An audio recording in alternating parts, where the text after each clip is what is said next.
Hello everyone and welcome to my annual year-end send-off video where I discuss the year that was by talking about stuff I liked and stuff I didn't like.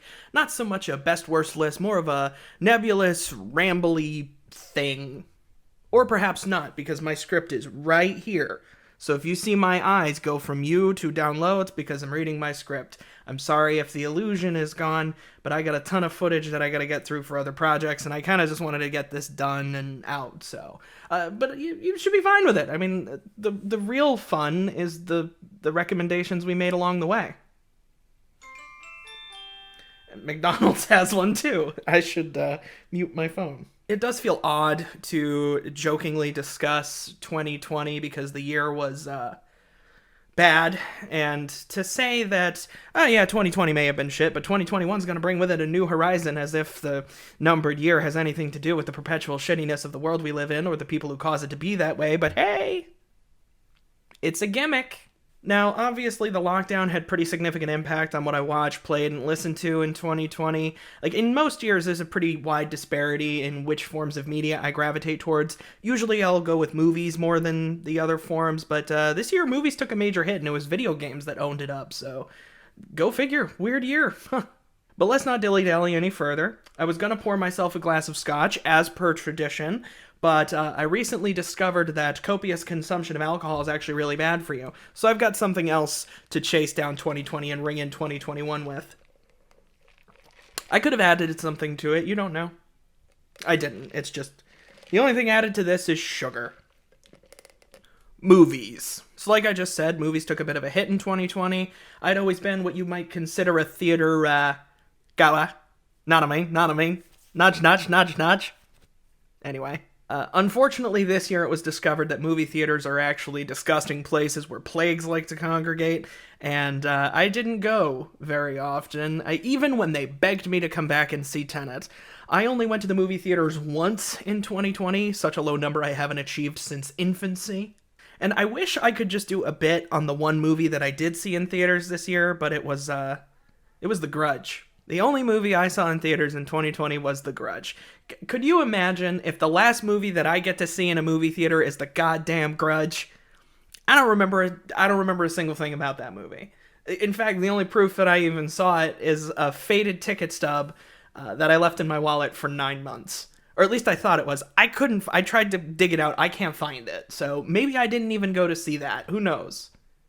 But anyway, let's talk about some movies that I actually did see. All critics must die.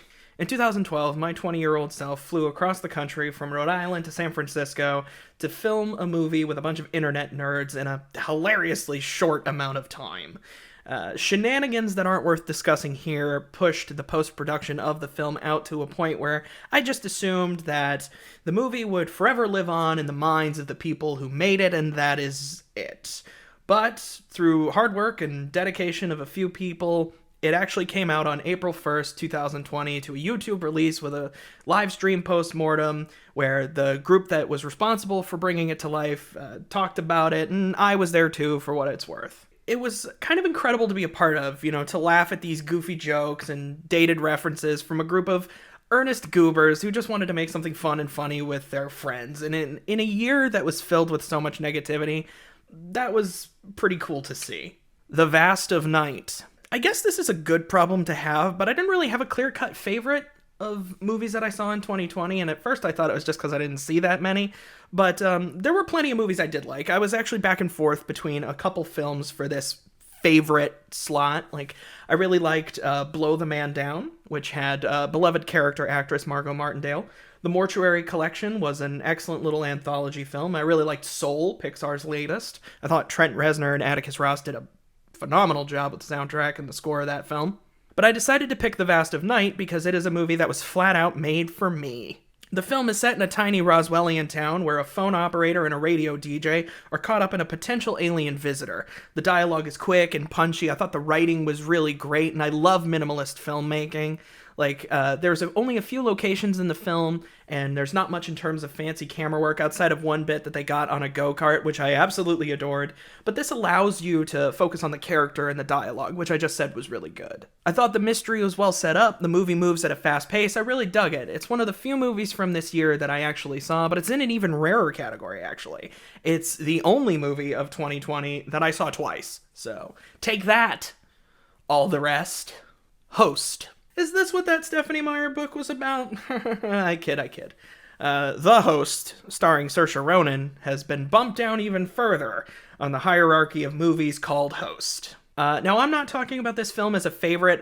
It was just the movie that I was happiest to see. 2020 made filmmaking difficult. Obviously, when large groups of people can't gather to make stuff, you kind of have to get creative, and it was interesting to see how talented people were able to use what they had to their advantage, art from adversity, so to speak. I felt like Host was the movie that used those limitations the best.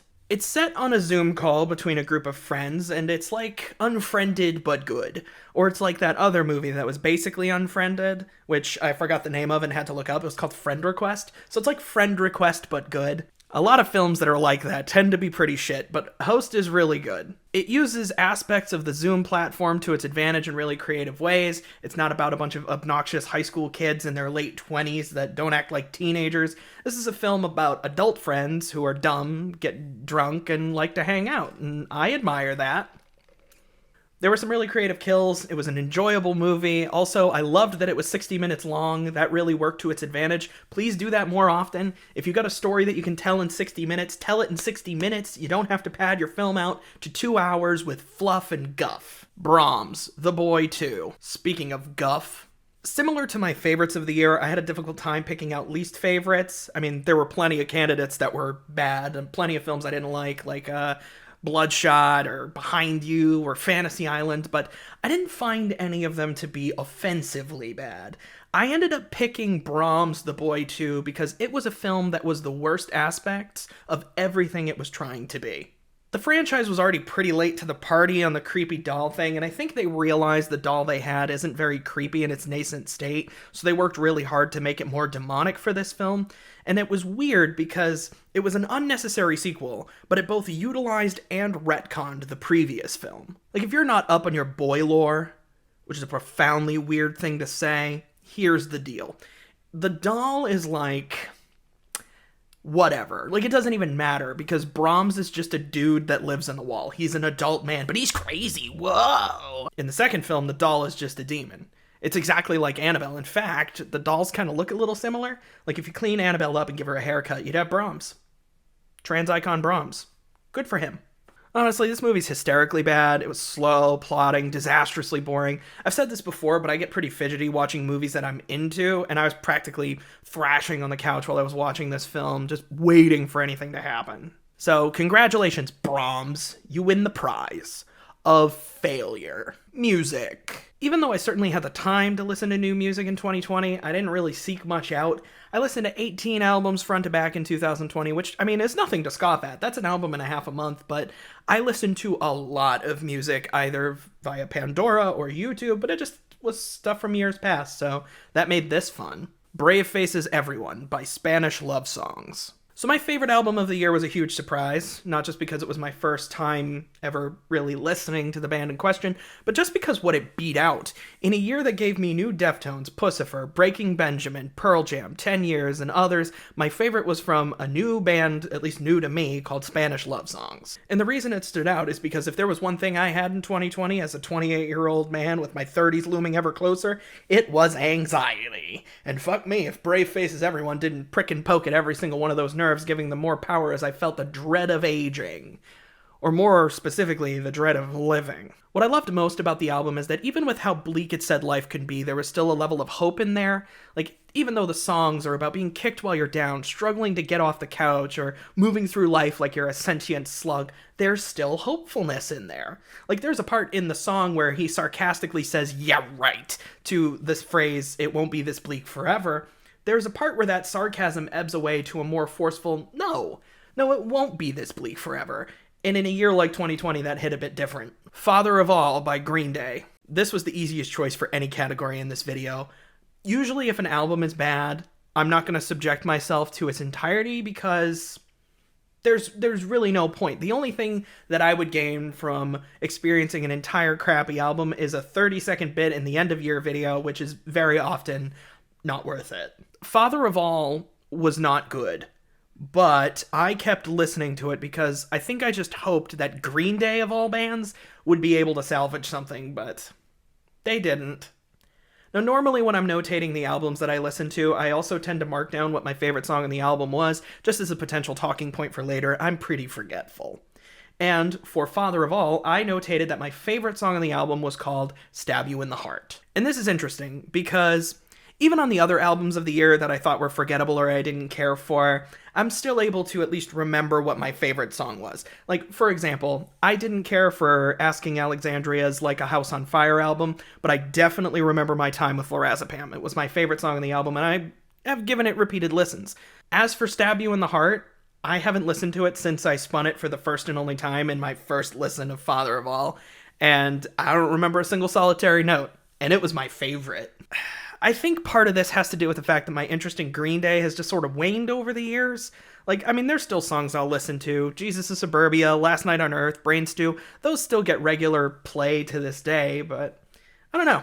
Maybe they're just not who I thought they were, or they're not what I remember them to be anymore. I guess they'll just have to sing a new sequel to Good Riddance about how I'm a bad fan now. Favorite song. There were some pretty great individual tracks that came off of the different albums of this year. I thought This Link Is Dead off of Deftones' Ohms album was so good. Like, it sent me to another stratosphere. I loved it. Never Destination off of Pearl Jam's Gigaton album I thought was pretty nice. I feel bad saying it because I think it says something not good about me, but I really love the song Beg off of Seether's Si Vis Pacem Parabellum album. And I've pretty consistently run Sulfur Surrounding off of Code Orange's Underneath album. So why on earth did I select an acoustic cover of a 14-year-old song as my favorite of the year? Because I can. Dance with the Devil by Breaking Benjamin featuring Adam Gontier. Okay, so I've made no secret that Breaking Benjamin's one of my favorite bands, and they have been for a long time. When I first heard Blow Me Away as part of the Halo 2 soundtrack, I fell in love, and I've followed them ever since, and I've never felt let down. And in 2020, Breaking Benjamin released an acoustic cover album of a bunch of their songs with a bunch of guest artists. It was called Aurora, and as a Breaking Benjamin fan, I really dug it. But I will say, even though I liked it, there were a couple of songs on there that I wasn't too crazy about. I didn't care for the new song Far Away. I regularly skip it when I'm spinning this album in my car, and I also thought that the covers of Tourniquet and Torn in Two were kind of useless given how new both of those songs are. But this album gave me something that 14-year-old me would have died to hear. A collaboration between two of Teenage Chris's favorite bands, Breaking Benjamin and 3 Days Grace. More specifically, former 3 Days Grace frontman Adam Gontier. The current Saint Asonia vocalist guested on the cover of Dance with the Devil off of Breaking Benjamin's 2006 album, Phobia. I love that song. I love how both Ben and Adam sound on it. I think that riff is really memorable in both the acoustic and original forms. So that's why it's my fave, because what little of the child that I once was that's still alive in this death body of mine was happy for a few brief moments. Let me have this. TV shows. I don't really have time for TV shows. Like, I don't have cable, and I'll be damned to the pits if I'm going to be paying for 40 different streaming services to watch different shows. No thanks, and I'm probably not going to pay for that one specific service that's about to have 20 Star Wars shows and 20 Marvel shows. I ain't got that kind of time. I did, however, have time in 2020 for cartoons and a lot of true crime. Also anime. But that's because I'm gross, and it's another segment entirely. That being said, I didn't really have a lot of least favorites from the year. I mean, I already talked about Season 3 of The Rain. I don't like to repeat myself, so maybe we'll just do like a favorite cartoon, a favorite true crime series. And second thought, no, let's not do a favorite true crime, because that just sounds kind of bleak. Like, oh yeah, I really loved that show The Ripper about that guy who murdered a bunch of women and got away with it for years because the police kept bungling the investigation. So good. Check it out. No, we're not going to do, let's just talk about cartoons. BoJack Horseman. BoJack Horseman is over. and everything is worse now. The final season of BoJack Horseman aired in 2020, and it was kind of bittersweet for me, because this show could be as bleak as any of the awful true crime documentaries that I watch about sex crimes and murders can be, but it can also be one of the funniest shows I've ever seen, like all those awful true crime documentaries about murder and sex crimes. Whew, no. The characters are strong, the jokes are fantastic, but the story is also really well written. I think The View from Halfway Down is one of the best episodes of anything that I saw this year. And it's a testament to the writing staff that they're able to take such heavy, miserable concepts and turn them into comedy gold. Like, the visual gags and the puns are absolutely wonderful, and I've neglected speaking about this show in any real capacity on this channel, and I figured this was my last real opportunity to do so without the interference of a $10 patron donor, so I felt like I had to, and thankfully the season that aired this year was good enough to warrant it. Kepo and the Age of the Wonder Beasts. I would like for this segment to just be my apology to DreamWorks TV Animation. I slept on She-Ra, and I was wrong. I slept on this show, and I was wrong again. There was some pretty great cartoons that I saw in 2020, and I could talk a lot about them if given the opportunity. Midnight Gospel, I thought that was great, and I really loved Infinity Train. And while I could talk at length about those shows, I felt like this was the show I had to talk about. From the characters, to the plot, to the music, to the animation, to the representation, Kepo's got a little bit of everything, and it always felt earnest and earned. 3 seasons I thought was perfect. It had a great story that it wanted to tell, told it in the necessary amount of time, and it never overstayed its welcome. And I think it's kind of a lot like Avatar: The Last Airbender in that regard, and I think that comparison is warranted in more ways than one. Kepo is just a great show, and I hope we get more shows like it, so congratulations to the team. You guys did a fantastic job. Camp Cretaceous. You know, when I first saw Jurassic Park and fell in love with the idea of making incredible films, the thought that was really running through my mind at the time was, wow, this needs to be a kid's show.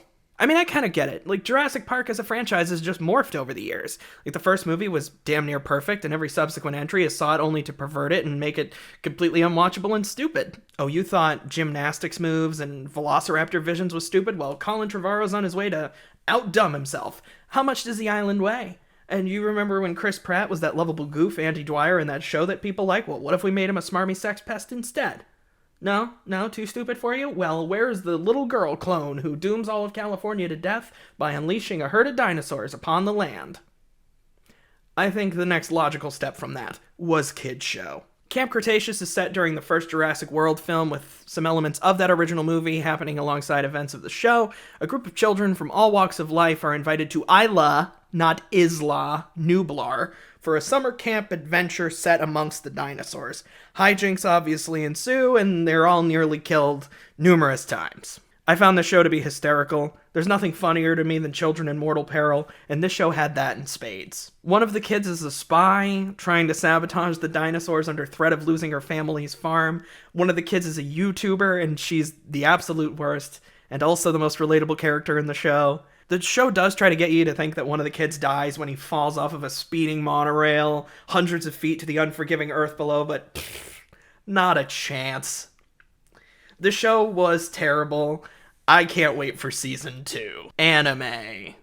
Alright, so I do anime seasoning every quarter, right? And since I released those videos pretty late into whatever the season is at the time, whatever shows I've stuck with, my opinions on them aren't going to change too much between the anime seasoning video and the end of the season. So, but basically what I'm saying is that this segment was hard to do. I don't like to repeat myself, but hey, I soldiered on because it's what I do. Decadence. I mentioned Decadence in 2 separate anime seasoning videos, and it's tough to talk about it without spoiling the major twist, and that twist is really why it's worth watching. I said in the video that I was glad the reveal happened early in the season, but there was a little bit of worry that I had that because the twist was so early, once the surprise wore off, there wasn't going to be much else for the show to go on. Thankfully, I was wrong about that. It remained fantastic throughout its run. I love the 2 main characters. I think that Natsumi's an excellent protagonist, and I just really enjoyed rooting for her. And it's because she's easy to root for. You know, she's likable, she's personable, energetic. The people around her and the world around her view her as being useless. And watching her grow throughout the series into the fighter that she's always dreamed of being was really rewarding. And I like that the 2 main characters work well together just based off of their outlooks on life. It was a really enjoyable watch. I liked the look of the world, and I thought, like I said, that twist was really great. I would say definitely watch Decadence, my favorite anime of 2020. Akudama Drive. You would think, given how much anime that I have to watch for anime seasoning, and the fact that I've always been pretty up to date on what comes out of Japan, there would be very little that I would miss unintentionally. Normally, if I'm not covering something for anime seasoning, it's in a genre that I don't particularly care for. Like, I tend not to cover sports, music, or idol series, just don't care for them.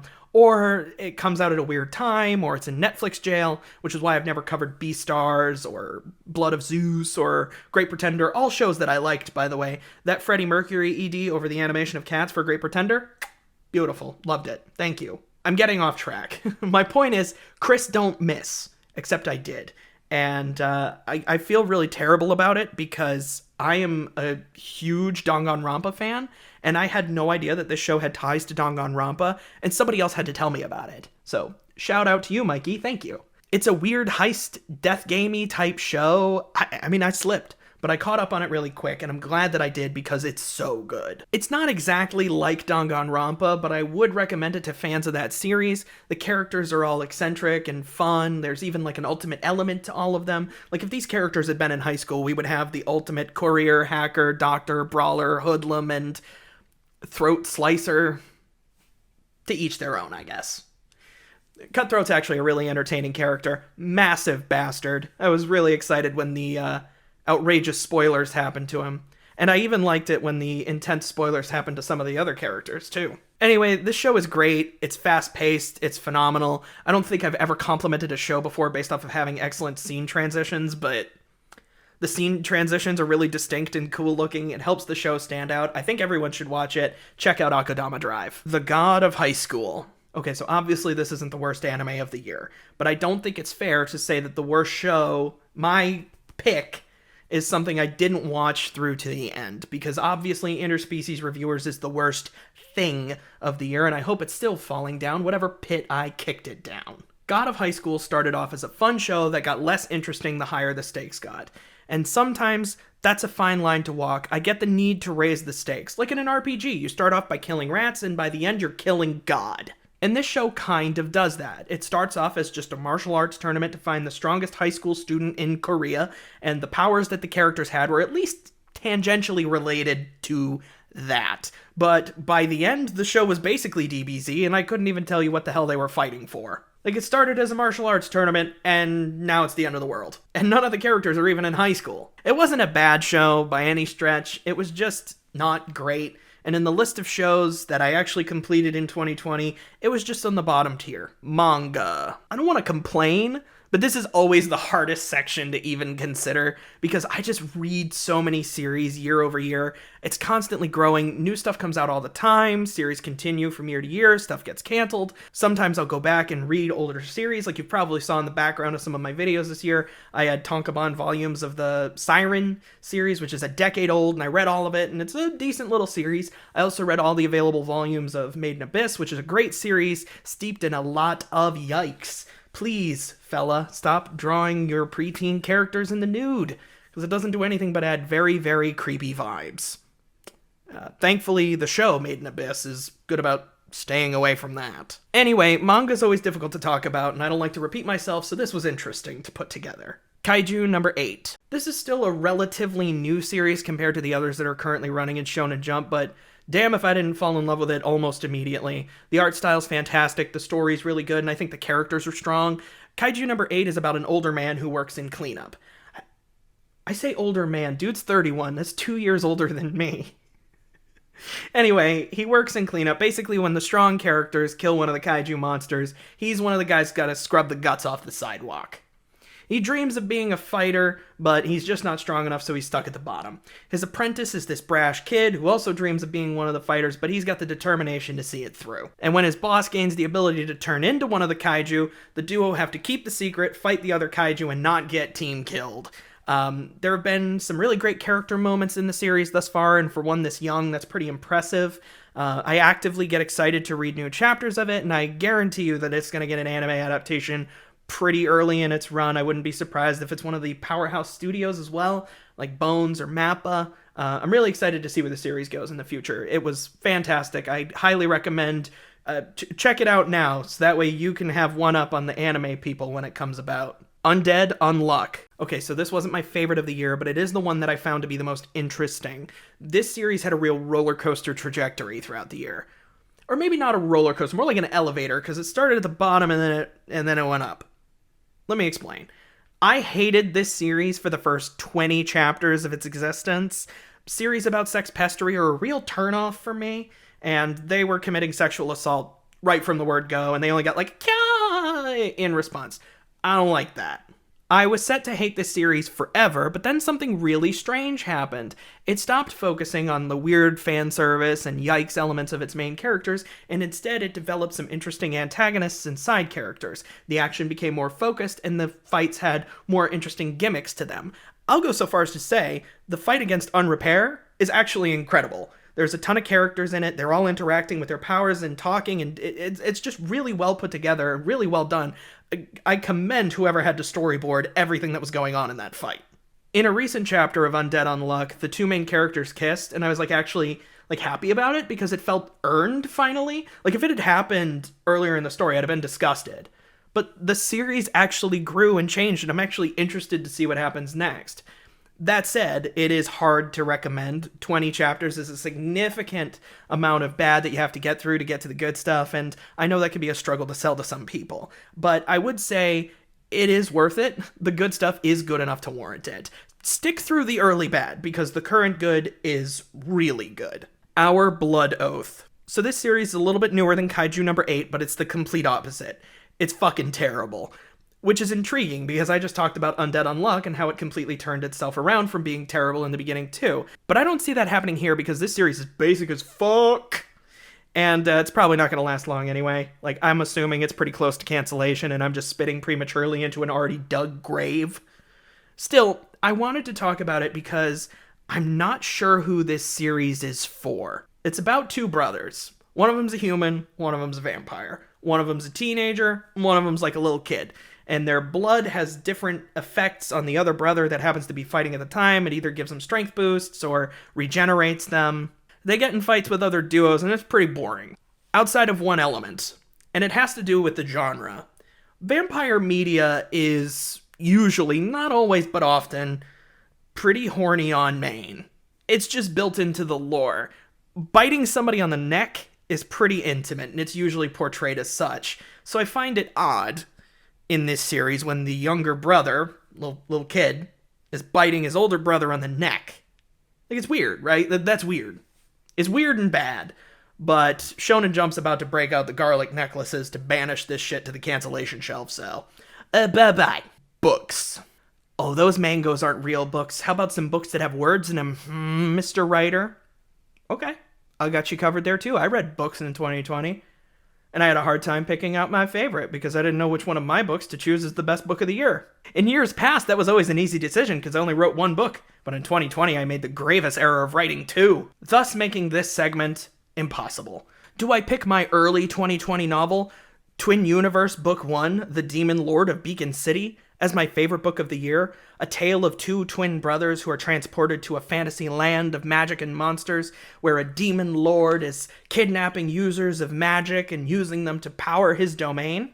Or do I select my late 2020 novel, Cryptid Radio, as my favorite book of 2020, a story set in a dreary town where the students of Mountain Crown High School are caught up in a mystery. Every Friday afternoon, the intercom is taken over by a strange voice telling of monsters that live in the town. The students all believe that it's an elaborate prank until people start going missing. It's too tough of a choice, and I have too much integrity to choose both, so they're both disqualified, even though they're both great and you should read them both. Axiom's End. So I guess I'll give the nod to this book as being my favorite. It's a little book that proves that people who do YouTube stuff are actually capable of being great writers. Not that that was a stereotype about YouTube people, despite what Onision might make you think. I'm fucking around. This book is actually really great. I really liked it. Lindsay Ellis is a great follow on Twitter. Her YouTube stuff is on point, and she writes a damn good book. I liked all of the characters in Axiom's End, and I'm already fascinated with First Contact stories. Speaking from experience, it's really difficult to write an alien race and just not fall into the trap of having them be essentially palette-swapped humans. Ampersand in Axiom's End is appropriately alien in how he looks and moves, but also in how he thinks, but he still remains a really appealing and likable character, and I was really impressed while I was reading it. Now, most people who would watch this video are probably also the type of people who would have already picked up a copy of Axiom's End, but if you haven't, I would say check it out, because as a fellow author, which is fun to say, I can sniff out a good book when I smell one. That was something I wrote down. All right, let's move on to the next thing. Eugh. Good God. The Journey of Crazy Horse.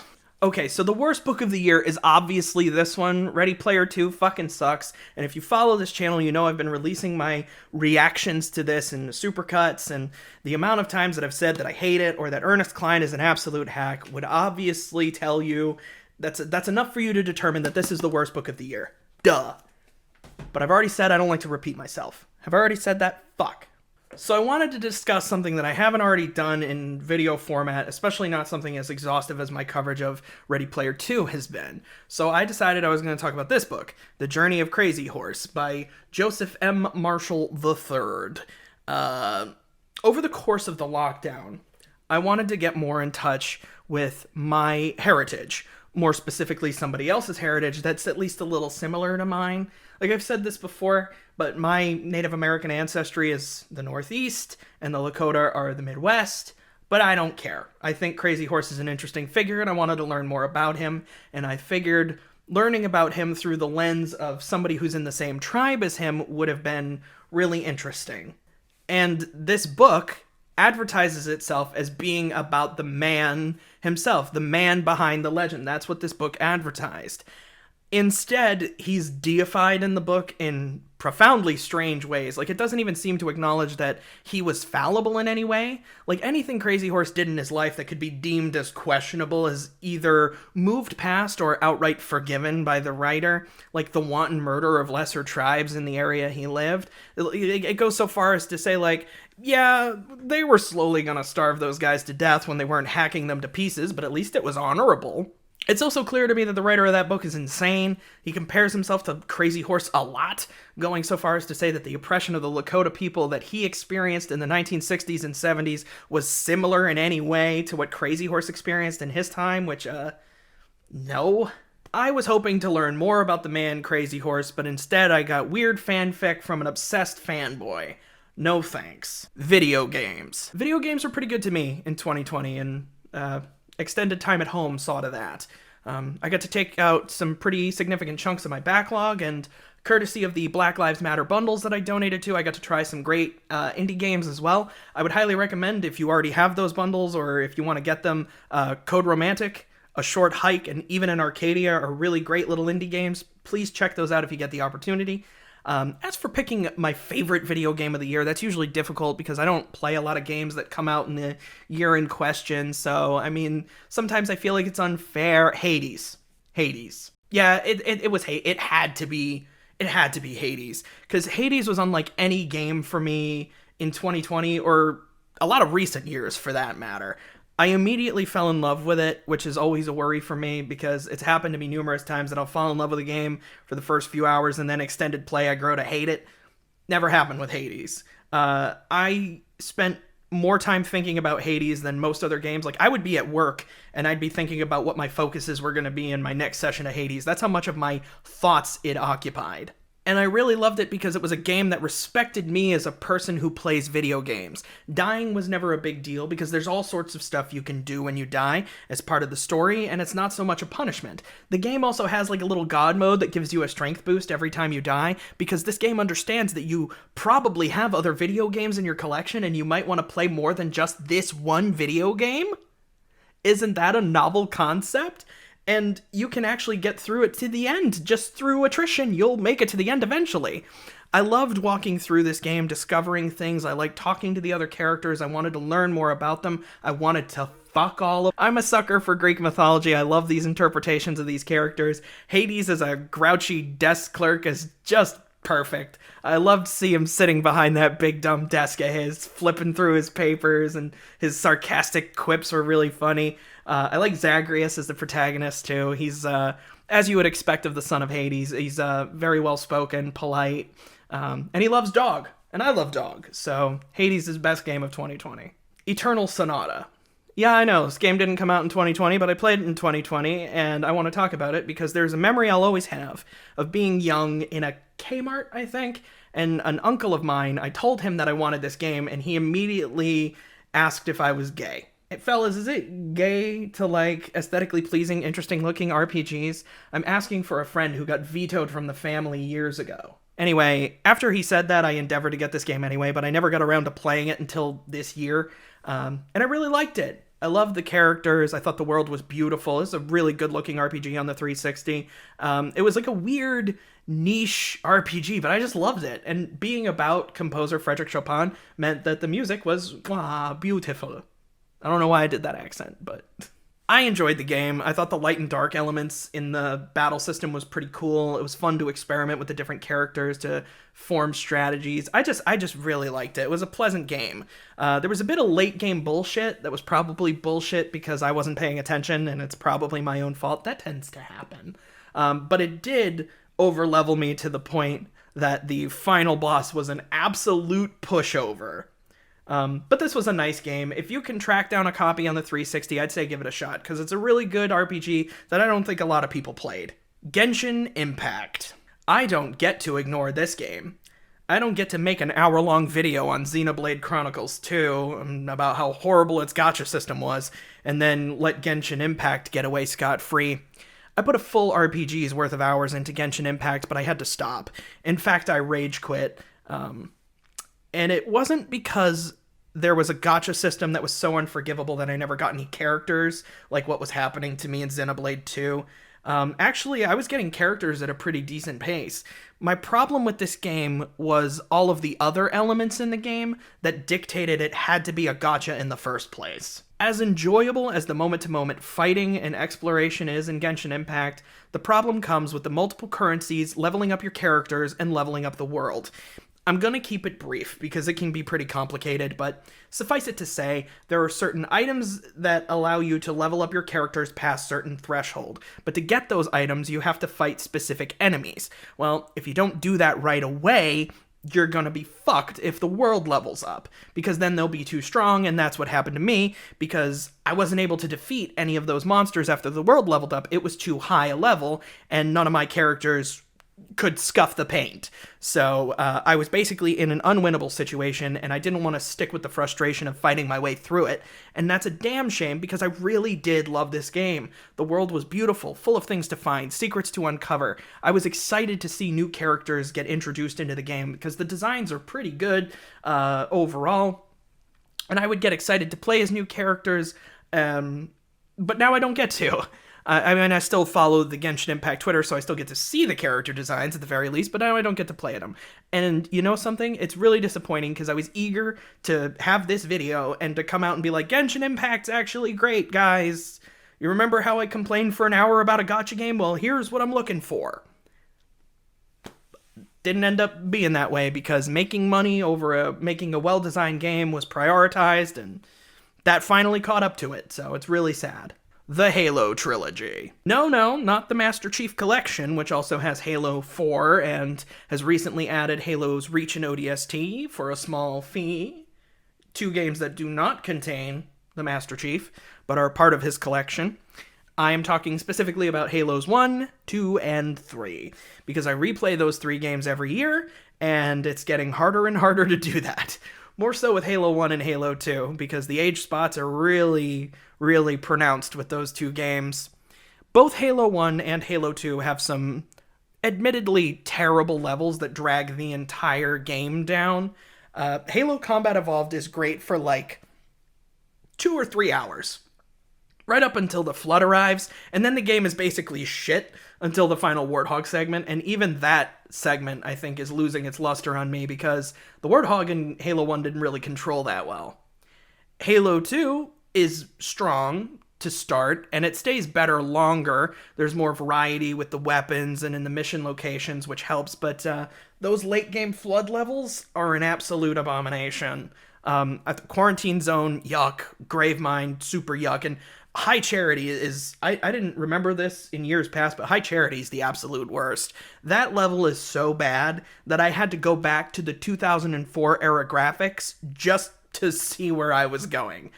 Not good. Halo 3, on the other hand, is still great. It only has one level that's really bad, that being Cortana, but the rest of the game is so well paced that it's easy to just move past Cortana and forget about it sometimes, because the other Flood segments, while not good, are at least mercifully short. Halo 3 is still one of my favorite games of all time, but I do worry that my essentially a joke, very weird replays of those 3 games is eventually going to ebb away my love for Halo 3, but it didn't happen this year, and you know what?